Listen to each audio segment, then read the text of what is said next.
I got new music.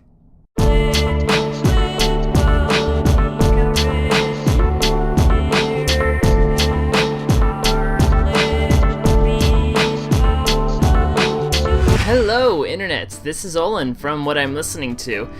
It is currently 10:55 p.m.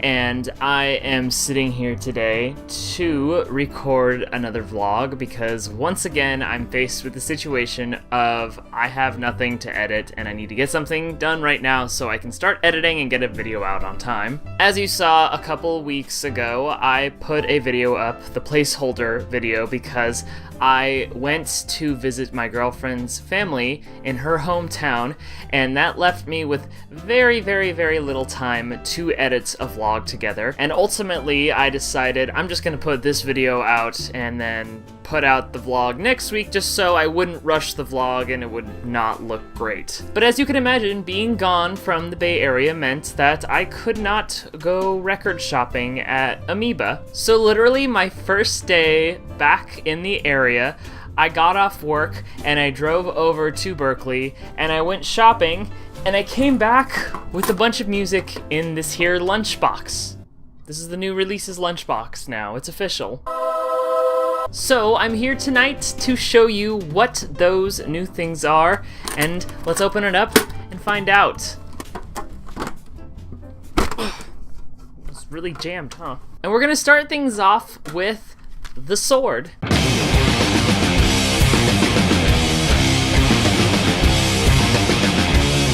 I've known about this band for a very, very, very long time. The very first song I ever heard by them was Freya, and I have Guitar Hero 2 to thank for showing that to me. They are a great doom metal band. In fact, actually, this is the doom metal album. They may not really be doing doom metal music that much anymore. They might have strayed more into just general metal territory. I don't know, I haven't really listened to their newer stuff. But anyways, this is the first album they put out. It is a doom metal record, but it also has some influence of sludge and stoner rock in there. I remember my friend Ryan actually buying this at the record store in our hometown because he was super into metal, and I wasn't really too much. I liked Freya, but I just couldn't muster up the courage or whatever to actually buy the album. So now, at age 25, here I am picking this album up, properly owning a copy, and I'm so thrilled to finally have it because this is a fantastic record. If you are a fan of metal, doom metal, stoner rock, what have you, this is an album absolutely worth checking out.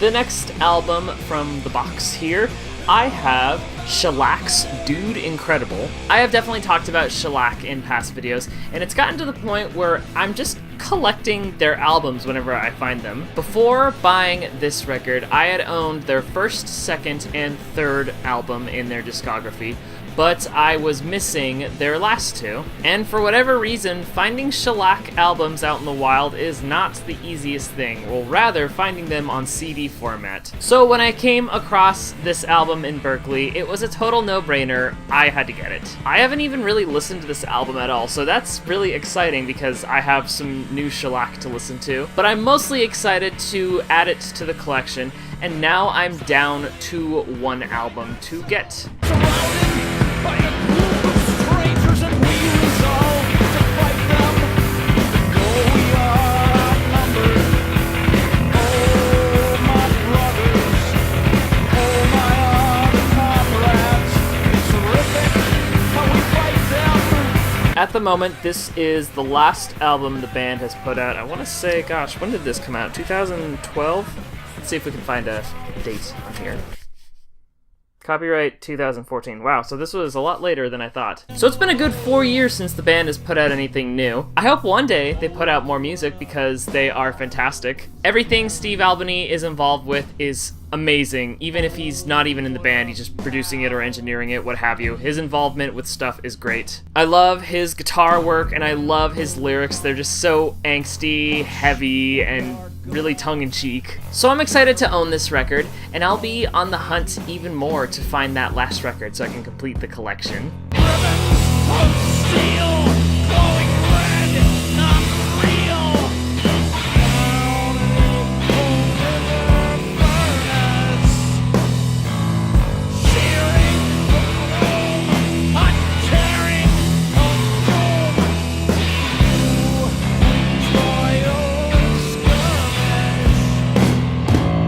The next album from the box here comes from the experimental section. I have here an album by a band called the Vibracathedral Orchestra. I briefly talked about this band in another experimental vlog some time ago. I can't remember which one it was. But I got into this weird kick where I was listening to experimental music with Indian or Pakistani Middle Eastern flair to it. And that is exactly what the Vibracathedral Orchestra does.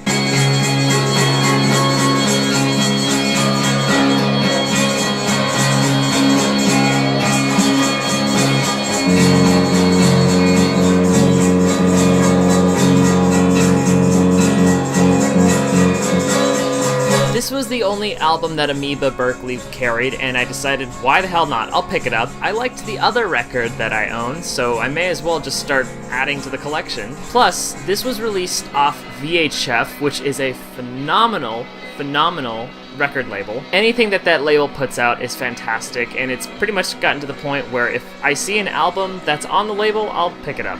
So I'm excited to give this one a listen. Hopefully it satisfies that craving for Middle Eastern experimental music.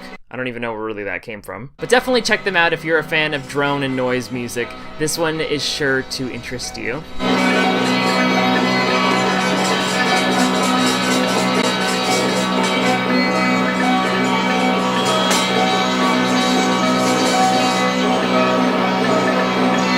The next album from the box here, this is an album called Fetch by a band called Melt Banana. I have been looking for a copy of this album for a very long time. Melt Banana is a Japanese noise rock band that has done everything from just your standard punk music, post-rock, math rock, even grindcore. I don't exactly remember how I first heard about this album, but I remember when I first heard it, I was blown away by it.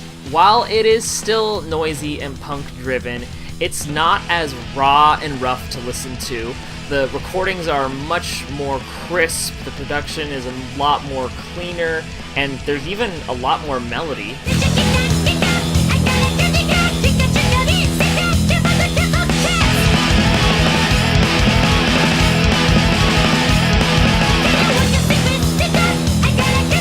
One of the reasons I love Japanese music, particularly heavy Japanese music, is the instruments, the guitar, the bass, the drums are gonna be hitting you in the face, but the vocals are usually really weird. It's anywhere from screeches, chanting, and high-pitched vocals mixed in with that punk music. I am so excited that I finally can have this in my collection here. Thank you so much, Amoeba Berkeley, for having this, and I recommend you all check this out, especially if you're a fan of Japanese noise music.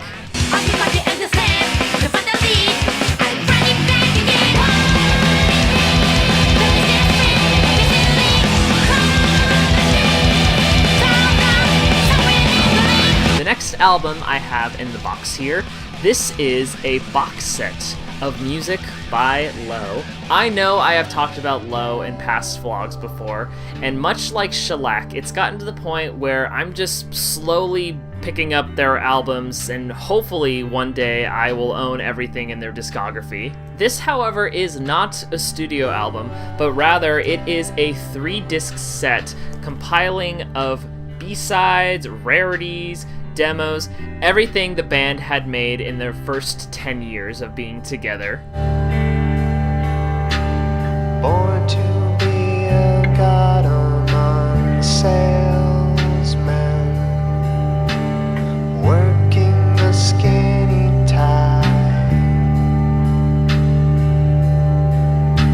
I have not heard a single thing off this compilation, but I've known about its existence for quite some time, and ever since I found out about it, I've been really wanting a copy of it. But because it's a box set, it has 3 discs of music and even a DVD in there, it's not a cheap thing to buy. But I stumbled across this at Amoeba in Berkeley, and considering that I was splurging, I decided to pick it up, and now I have it in my collection. I love Low so much. Everything they do is amazing. And they've been involved with so many great producers. Kramer, Steve Albany, as I talked about earlier, Jeff Tweedy, and Dave Fridman. So anyways, I love the band so much. I'm so excited to hear the material on here, and I'm gonna have to see what's on this DVD. I have no idea what could be living on there. This should be a really fun box set to explore.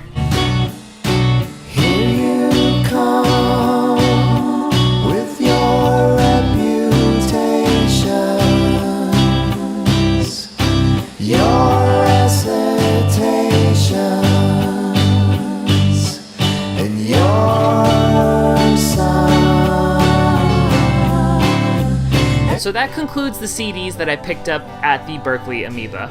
And I have a tradition where anytime I'm in that area, I will buy stuff at Amoeba, and whatever else I couldn't find at that store, I'll walk a couple blocks down to the Rasputin nearby and see if they have it. And on that visit, I left with a couple more things, and here is what we got. So cue the Rasputin portion of the vlog.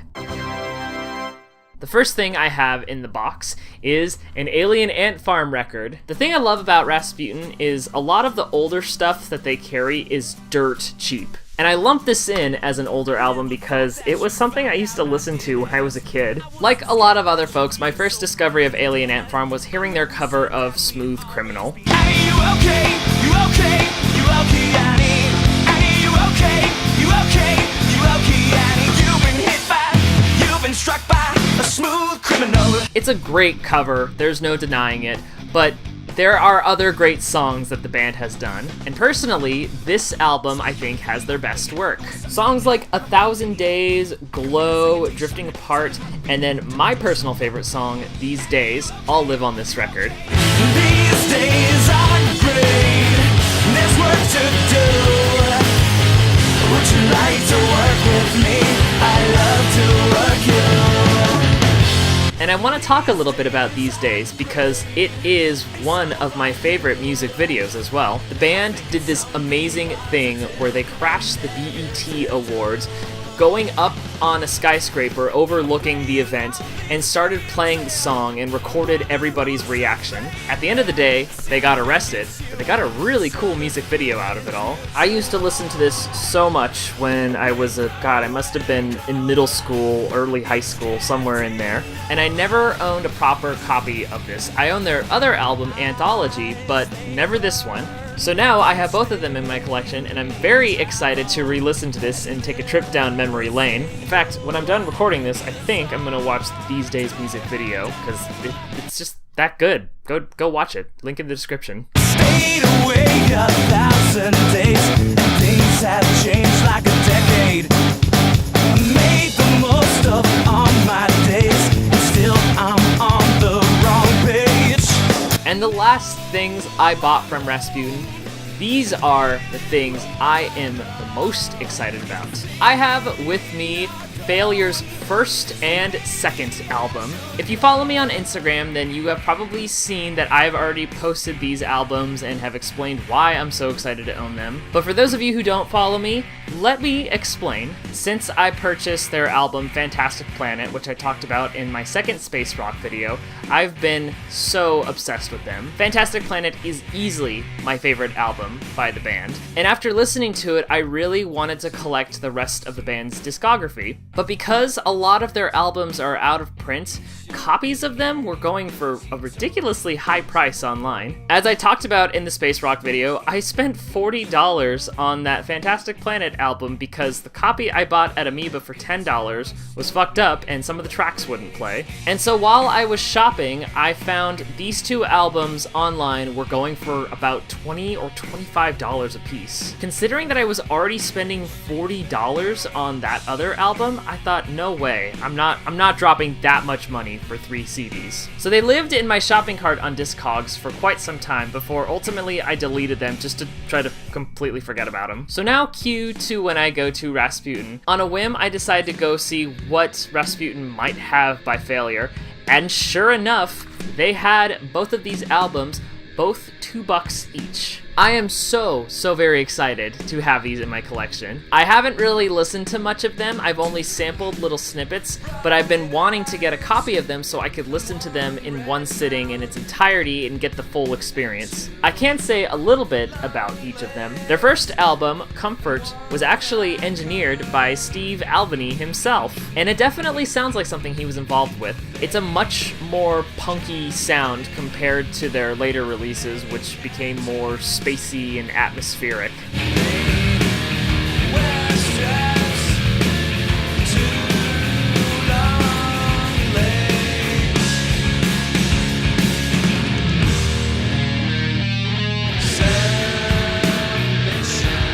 And then this album, Magnified, is still very punky, but inklings of space rock are starting to trickle in.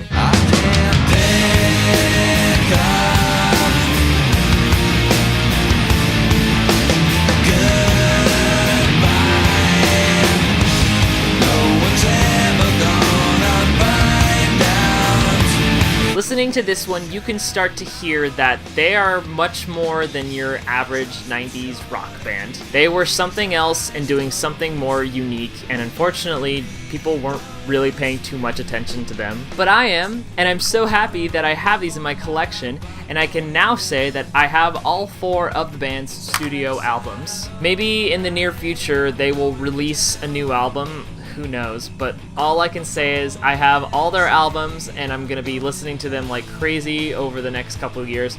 So excited and so happy to have these in my collection.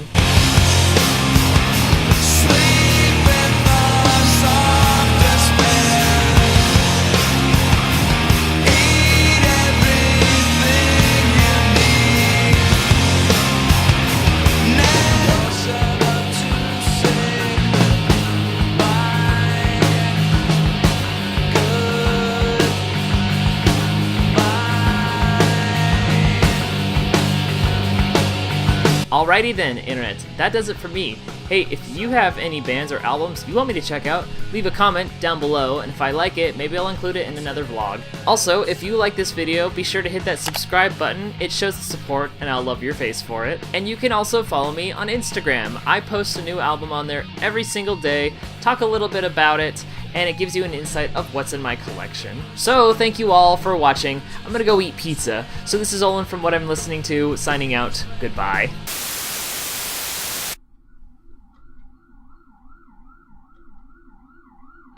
Recording on Saturdays suck because everybody's noisy and drunk and getting into trouble, and now the police are coming after them. Or is that the ambulance? Who knows?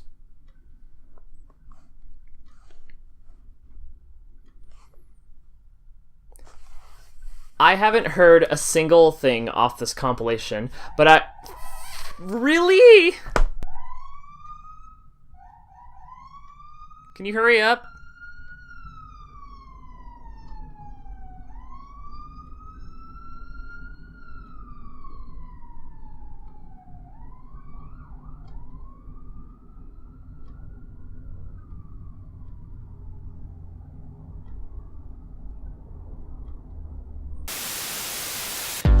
I love the thought of being with you. Or maybe it's the thought of not being so alone. The second one's way sadder than the first one, but I don't know. I love the thought of being with you. Whoa, whoa, whoa. Maybe it's the thought of not being